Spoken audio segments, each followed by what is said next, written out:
Ассалаумағалейкум достар, арнамаға қош келдіңіздер. Бүгін мен сіздерге қазыны асартиге қалай пісіру керек, сіздерге өте керемет лайфхакпен бөлісетін боламын. Міндетті түрде каналыма тіркеліп, қоңырау белгісін басуды ұмытпаңыздар. Ал жұмысымызды бастайтын боламыз. Үлкен қазанымызға рулетімізді және қазымызды, етімізді салып аламыз.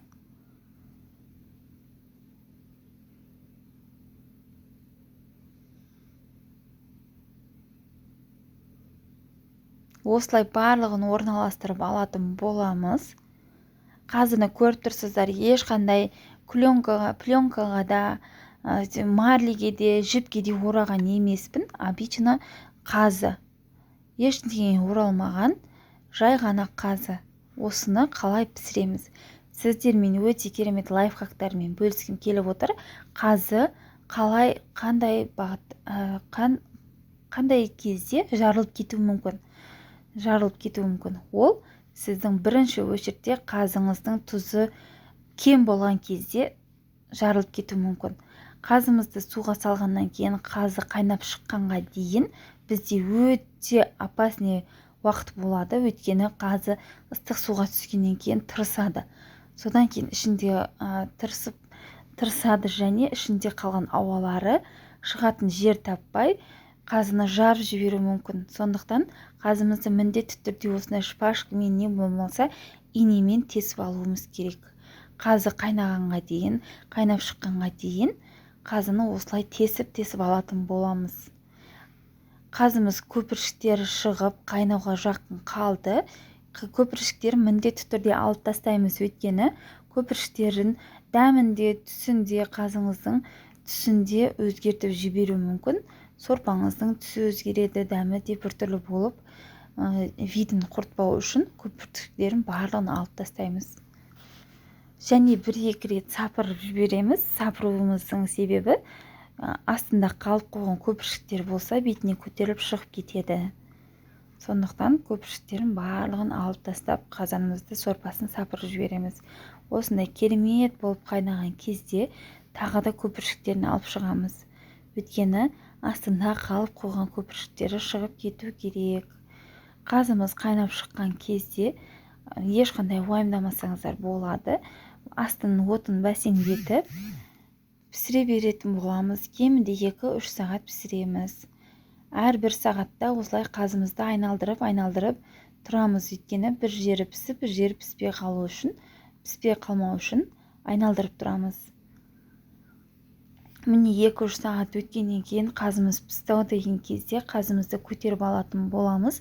Дәл мен жасаған лайфхакты жасайтын болсаңыздар, сіздерде қазы кесер кезде сіздерде ешқандай отход болмайды. Көріп тұрсыздар, қазы ешқандай жарылған емес, кесілген емес, атылып шығып кеткен емес. Жай ғана қазыны пісіреміз. Осылай қағазға орап аламыз. Газетке, не болмаса үйіңізде қандай қатты қағаз бар, соған орап қоямыз. Өйткені осылай тура болып тұрады. Бұлай жасауымыздың себебі сіздерде қазыны тамаққа кескенде, асартия кескен кезде сіздерде отход болмау үшін осылай жасап қоямыз. Ыстық дайын жасалынған жақсы, өйткені ыстық дайын кезде эластичный болып тұрады. Қай жаққа қайырсаңыздар, сол жаққа қайрылатын болып тұрады. Қатқаннан кейін оның ешқандай пайдасы жоқ. Осылай жасап аламыз. Рулетімізді де дәл осындай жолмен газетке орап алып қоямыз. Дәл осындай осы қағазымен, газетімен суу керек. Суығаннан кейін сол күйі холодильникке саламыз. Сол кезде өзінің формасын жақсы ұстаған кезде ғана әбден суып, өз формасын жақсы ұстағаннан кейін кесуге алсаңыздар болады. Осылай рулетімізді де орап алатын боламыз. Сіздерге керемет бір жаңалық айтқым келіп тұр. Егер каналыма тіркеліп қойсаңыздар, каналыма тіркелген адамдар ғана көретін видеоларым бар. Сіздерді сол видеолар көре аласыздар. Ол қандай видеолар екенін білгіңіз келсе, бірінші каналыма тіркелместен бұрын каналымда кіріп көріңіздер, қандай видеолар бар екен, кіріп тамашалап көріңіздер, және каналыма тіркеліп сосын тағы да көріп көріңіздер. Сол кезде сіздер үшін дайындап қойған өте керемет осындай ассортиге жасалынатын рецептер бар, соларды көре аласыздар. Қазымыз да, рулетіміз, етіміз де дайын. Осылай суытуға қоямыз.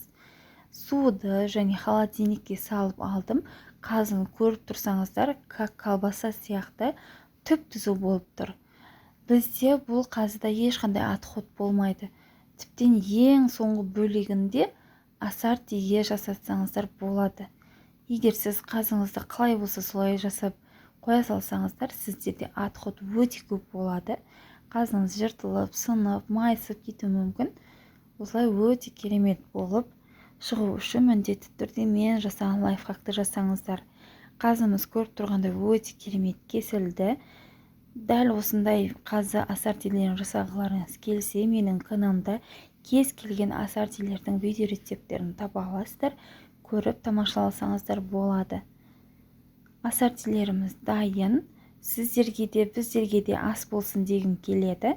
Келесі кездескенше сау болыңыздар. Видеоны соңына дейін көріп тамашалағандарыңыз үшін рахмет. Назарларыңыз үшін рахмет. Сау болыңыздар.